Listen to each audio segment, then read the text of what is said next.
After playing through the final shape, I can safely say this is one of the best expansions to date. The campaign was fantastic. I've unlocked all of Prismatic to do some build testing, and Prismatic is one of the most broken things in the game right now. I even dived into the day one raid. We didn't complete it, but my main goal here, and especially with the final shape, is to give you guys some build options. And with this video, I have a very cool interaction with the Warlock. If you're familiar with the Warlock class, we have access to a thing called buddies. On the Arc subclass, we have the Arc Soul. On the Void subclass, we have the Void Soul. On the Stasis subclass, we have the Bleak Watcher. And with this expansion, the Solar subclass has one now called the Hellion. And with the Prismatic subclass, we can actually pop 3 buddies all at the same time. You can have the Arc Soul, the Hellion, and the Bleak Watcher out on the field all at once.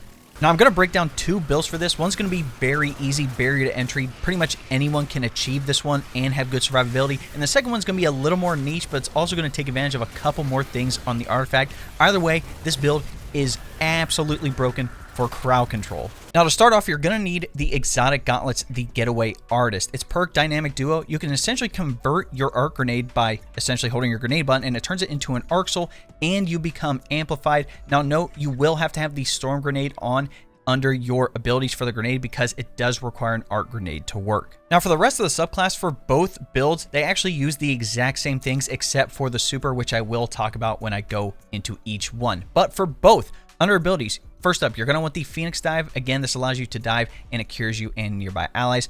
For movement, you can use whatever. I like Burst Glide. For the melee, I like Arcane Needle, number 1, because it is a darkness ability and you do get 3 of them and you can unravel targets, which also can create a tangle, which is going to be important. First up, for our aspects, go ahead and toss on the Hellion. Essentially, when you activate your class ability, it'll summon the Solar Mortar that lobs flaming projectiles at distant targets. Targets damaged by the mortar are scorched, and again, enough scorch stacks will cause an ignition. So if there's a tougher enemy, you hit them a couple times with the Hellion, they will ignite, which is pretty cool. The second aspect is obviously going to be the Bleak Watcher. So again, whenever you hold your grenade button, you convert it into a stasis turret that fires slowing projectiles at nearby targets. The cool thing is, with the Getaway Artist interaction, essentially it just pops the Bleak Watcher out right in front of you, so you can't toss it out or anything, but as long as you're in an area where the stasis turret will be able to be used, you can pretty much just pop it right in front of you and you're good to go. Out of the 21 fragments, these are the 6 that I would recommend. It's going to be good for getting Transcendence energy, ability energy, survivability, and extra pickups on the field, which are going to be very nice. So first up, definitely toss on Facet of Sacrifice. While you have an Arc Soul or Void buff, ability Final Blows grant bonus Darkness Transcendence energy. It's a +10 to Discipline. Next, I like Facet of Hope. While you have an elemental buff, your class ability regenerates more quickly, so we can have the Phoenix Dive faster, which means we can have more Hellion. Next, Facet of Balance. Rapidly defeating targets with light damage grants melee energy, and rapidly defeating targets with darkness damage grants grenade energy. It's basically ability regen, and we definitely want to take advantage of that as much as possible. Next, Facet of Protection. This is a big one. So while you're surrounded by combatants, you are more resistant to incoming damage. While Transcendent, the effect is increased. It is a +10 to Strength. This is really good for survivability. Next is Facet of Purpose. There's a lot going on here, but picking up an Orb of Power grants either Amplified, Restoration, Frost Armor, Woven Mail, or the Void Overshield based on the damage type of your super. Now, we will be using the Void in the Solar super, so we're going to be taking advantage of the Void Shield and Restoration, which I will talk about later. And then lastly, I like Facet of Solitude. So landing rapid precision hits emits a Severing Blast from the target, while Transcendent, the Severing Blast is bigger. This is good to add the Sever debuff onto a target so they deal less damage, but it can also create a Tangle, which is going to be important when we talk about the artifact. If you wanted to switch one of these ones out, you could look into Facet of Devotion as well. So defeating targets afflicted with stasis or strand debuffs grants bonus light Transcendence energy. It is a +10 to Strength, so you can get Transcendence faster. One more thing before we dive into each individual build is what stats should you focus on. First up, try to have tier 10 100 resilience. We talk about it every video. It's a 30% damage reduction, and you definitely want to take advantage of that for the Legend campaign. Outside that, Discipline is your next best option because Discipline is tied to how fast we can get the grenade back, and we definitely want as many Arc Souls and Bleak Watchers on the field at once. Next, I would look into Recovery because that's tied to our class ability cooldown for the Phoenix Dive, right? And every time we Phoenix Dive, we get the Hellion, and we want that as much as possible as well. Outside that, you can look into Strength, which is tied to how fast we can get the melee ability back, but to be honest, Resilience and Discipline are the big 2. For the Solar setup, this is going to be easy for players to achieve because a lot of stuff is easily obtainable, which is pretty cool. So for the super, go ahead and toss on the Song of Flame. Again, this is the new super. Your melee gets additional projectiles. Your grenade turns into a sentient flame, moth. So you're pretty much scorching and igniting everything. And you and nearby allies regenerate abilities more quickly. You're more resistant to incoming damage. And your solar and kinetic weapons deal scorch damage, which is pretty cool. And with having the solar super on, in regards to faceted purpose, every time we pick up an orb of power, we now get restoration. So this is going to be pretty decent for extra survivability. Under the artifact for the solar setup here, in regards to the weapon champion mods, you can use what you like. In the second column, you can kind of switch some of these out depending on what weapons that you like to use. But personally, I do like Winning Hand because I am going to be using the new Strand rocket pistol. And having this allows you to explode targets and deal extra solar damage, which is very cool. But for the third column here, again, I do have Elemental Siphon on again. So rapid final blows with a kinetic weapon or a weapon matching your equipped super, create an elemental pickup that matches your equipped super. And since we're on the solar subclass, it'll actually create a fire spray, which gives us grenade energy when we pick it up. Next, I do like Press the Advantage here. Breaking a combatant shield grants increased weapon stability, handling, and reload speed. Swords gain increased guard resistance.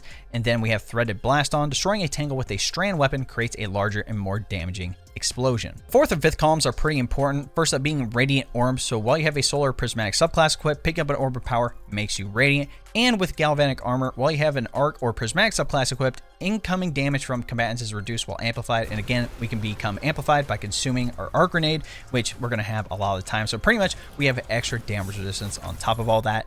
Next is Shield Crush. So while you have Woven Mail, Frost Armor, or Avoid Overshield, your melee recharges faster and deals increased damage. Or while you're amplified and radiant, your grenade recharges faster, deals increased damage. And then I do like Transference here. So gain increased grenade and melee damage while Transcendent. Weapon Final Blows while Transcendent. Refund light and dark energy after Transcendence ends. For the armor mods under the solar setup, starting with the helmet, I have on Harmonic Siphon, which translates to Solar Siphon. So those rapid solar weapon final blows will create an orb of power. I do have on Dynamo, so when I use that Phoenix Dive near targets, it actually reduces my super cooldown. And I have on Special Ammo Finder, but you can switch this one out for something like Heavy Ammo Finder as well. Or if you wanted to do double Dynamo, you can totally do so. You have multiple options here. Under the gauntlets, I'm rocking Double Focusing Strike, so when I deal damage with my power melee attack, it gives me a cooldown to my class ability, so I can have that Phoenix Dive back more often. And I have on Harmonic Loader, which increases the reload speed of my solar weapons. For the chest piece, you can use whatever combination of reserve and resistance mods that you like. I like Harmonic Reserves, at least one of them, so I have more heavy ammo for my solar weapons here, and then have on Harmonic Resistance. Again, that translates to solar resistance, and then arc resistance, but again, you can switch that out for whatever you need depending on the activity. On the boots here, I'm rocking Recuperation, so it replenishes health each time we pick up an Orb of Power. We will be getting our health back pretty often, but this is more of a just-in-case type thing. And then I'm using Double Solar Weapon Surge, so your solar weapons gain a small bonus to damage while you have any armor charge. Your armor charge now decays over time. Essentially, when you collect an Orb of Power, you'll gain an armor charge. We can have a maximum of 3 armor charges with this build, and with any of these blue mods, it actually puts a timer on that armor charge. So at 3 armor charges, we can have 30 seconds of bonus weapon damage. And lastly, on the class item, I have on Time Dilation. So your decaying armor charge has a longer duration. So that 10 seconds that I mentioned actually gets bumped up to 15 seconds. So at 3 armor charges, we can have 45 seconds of that bonus weapon damage. Then I'm rocking Double Bomber, reduces grenade cooldown when using your class ability. Yes, we will have the Phoenix Dive a lot, but this is kind of a just in case thing if you don't have that Storm Grenade back to pop to create that Arc Soul and the Bleak Watcher. In regards to your weapons under the solar setup, I would recommend a Strand special weapon in the kinetic slot here. If you can get your hands on the Call, which is the new rocket sidearm, I would highly recommend it. I have Beacon Rounds Vorpal on this, but it is craftable, which is freaking sweet. But the cool thing is that we want a Strand weapon here so we can take advantage of Threaded Blast, right? So when we shoot that Tangle with the Strand weapon, the explosion is larger and does more damage, which is, we definitely want to take advantage of that. For your energy weapon, go ahead and toss on the returning exotic Red Death, aka Red Death Reformed. Again, you can get this from the Season Pass, and it's solar now, which is very cool, and gives solar buffs. So with its intrinsic trait, Redemption, Final Blows with this weapon cure you and increase reload speed. Reloading after Final Blows cures nearby allies. We also have Full Bore with high caliber rounds and fitted stock. And with its trait, Inverse Relationship, when you deal damage with the weapon, it gains increased handling, takes reduced flinch, and movement speed is increased for a short time. And when you are reduced health, the weapon deals additional damage. We're not going to get the catalyst till the second act, I believe, so you're going to keep that in mind, which means the weapon's going to get even better. But essentially, with this, you have great survivability, and with giving yourself cure, you basically get faster ability cooldowns under Prismatic, so this weapon is just great overall. For your heavy weapon, honestly, any solar heavy weapon is going to do. Again, I have this Apex Predator here, Recon Bait and Switch. This thing is insanely good for DPS. If you want more precision, Cataclysmic, 4 times the charm bait and switch, this thing is great too. But pretty much any solar legendary heavy weapon is going to be good here. For the void setup, go ahead and toss on Nova Bomb Cataclysm again. It does a lot of damage to a single target. It will take out high tier enemies and deal some pretty solid damage. And with this, facet of purpose, right? Every time we pick up an Orb of Power, with the Void Super, we get a Void Overshield, which is pretty good. Under the artifact for the void setup, you can use whatever champion weapon mod you want. In the second column, it's mostly towards the origin trait perks for the new weapons. So if you're going to be using any of those, definitely look into some of these. I have on Overcharge Armory and Winning Hand on. For the middle column, I do like Elemental Siphon, so rapid final blows with a kinetic weapon or a weapon matching your super. Create an elemental pickup that matches your equipped super. In this case, we have the Void Super, which means we get a Void Breach, and picking up a Void Breach actually gives us class ability energy back, which is pretty cool. And at the bottom here, Threaded Blast. So destroying a Tangle with a strand weapon creates a larger and more damaging explosion. It is pretty big, so I do like this one here. But the fourth and fifth column perks are the ones that really make this build great. So first up is Void Hedge Me. While you have a Void or Prismatic subclass equipped, defeating weakened targets provides a small Void Overshield, which means we can have more protection on top of what we already have. And with Expanding Abyss, Void sources deal increased damage to weakened targets. And I'll show you how we'll be able to weaken targets. It's actually very easy with the weapon I have. It is a little niche, like I said, for the Void setup, but it is very good. Next, I do like Radiant Orbs. So if I have a Solar or Prismatic subclass equipped, picking up an Orb of Power makes you Radiant. So every time I pick up an Orb of Power, I'll get a Void Overshield and become Radiant. And with Galvanic Armor, while I have an Arc or Prismatic subclass equipped, incoming damage from combatants is reduced while amplified. We're going to be amplified all the time when we consume that Arc Grenade, right? For the last one, I do like Shield Crush here. So I have Woven Mail, Frost Armor, or a Void Overshield. Your melee recharges faster and deals increased damage. And while you're amplified or radiant, your grenade recharges faster and deals increased damage. The armor mods for the Void setup, starting with the helmet, I have on Harmonic Siphon, which translates to Void Siphon because of the Void Super. So Rapid Void Weapon Final Blows create an Orb of Power. Next, I have Dynamo. So when I use my Phoenix Dive near targets, it actually reduces my super cooldown. And then I have on Special Ammo Finder, and there's a reason for that. Under my gauntlets, I'm rocking Double Focusing Strike, so when I deal damage with my power melee attack, it actually gives me class ability energy back, so I can have that Phoenix Dive more, which means more Hellions, and then I just put on Harmonic Loader, so I have an increased reload speed to my Void weapons. On the chest piece, you can rock whatever combination of Reserve and Resistance mods. I personally like one Harmonic Reserve, so I have more Special and Heavy Void ammo, and then I toss on one Harmonic Resistance, which translates to Void Resistance, and then Arc Resistance, but if you want to put on Solar, or Stasis, or Strand, doesn't really matter, but you can kind of switch these ones out. On the boots here, I'm rocking Recuperation, so it replenishes health each time you pick up an Orb of Power. There is going to be a very easy way I can get my health back, but this is more of a just in case, especially if I'm doing harder activities. But you could switch it out for Innervation, which gives you a grenade cooldown, or Installation, which gives you a class ability cooldown on an orb pickup. And then for the other two, I'm using double Void Weapon Surge. So your Void weapons gain a small bonus to damage while you have any armor charge. Your armor charge now decays over time. Essentially, when you collect an Orb of Power, you'll gain an armor charge. With these blue mods, it'll actually last 10 seconds. So in this case, we can have 3 armor charges, which means we get 30 seconds of this bonus weapon damage. Last on the class item, I'm rocking Time Dilation. So your decaying armor charge has a longer duration, so that 10 seconds that I mentioned actually gets bumped up to 15 seconds. So at 3 armor charges, I can have 45 seconds of that bonus weapon damage.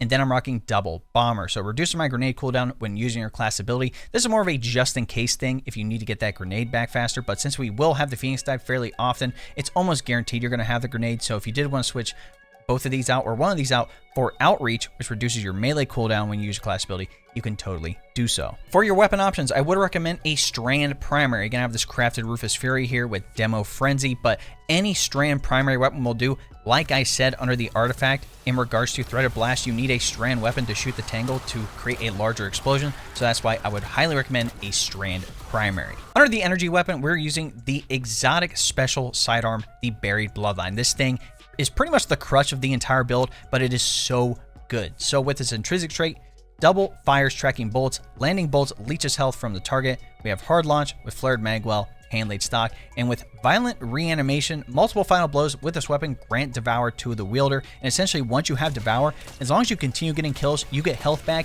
and grenade energy back. So we're pretty much going to have the you know, the Storm Grenade with the Arc Soul and Bleak Washer. We're going to have that up almost constantly. And with its Catalyst, while Devour is active, this weapon weakens on hit. Again, that is the big one here because, again, under the artifact, right, with Void Hegemony, if you kill a weakened target, you will get a small Void Overshield. That is the biggest portion here. Basically, as long as you can continue to get kills and weaken targets with the weapon while you have Devour, you can have a full Void Overshield almost constantly. And again, with Expanding Abyss, you can deal increased damage to those weakened targets from any Void source, which includes weapons. And lastly, for a heavy weapon, honestly, any Void Heavy is going to be fantastic here. Edge Transit, if you're able to get a good roll during Into the Light. Again, I have Envious Bait and Switch enhanced here. This thing is fantastic. If you have a Doom Petitioner from last season with Recon Precision Instrument, this is very good for precision damage. If you have a Retrofit Escapade, 4 times the charm target lock, this thing is insanely good. As you can tell, it's level 82. I use this thing a lot, but pretty much any Void Heavy weapon is going to be very good here. The cool thing is, whether you decide to go for the Solar or the Void setup, you're going to have fast ability regen, a fast way to get Transcendence, extra damage resistance, plus you also have ways to get your health back, and you're going to have every buff and debuff on the field, right? You become Radiant, you become Amplified, you get a Void Overshield with the Void setup, you're putting out Slow and Freeze with the Bleak Washer, you get Unravel with the melee, you proc Sever by getting some headshots with the Fragment, right?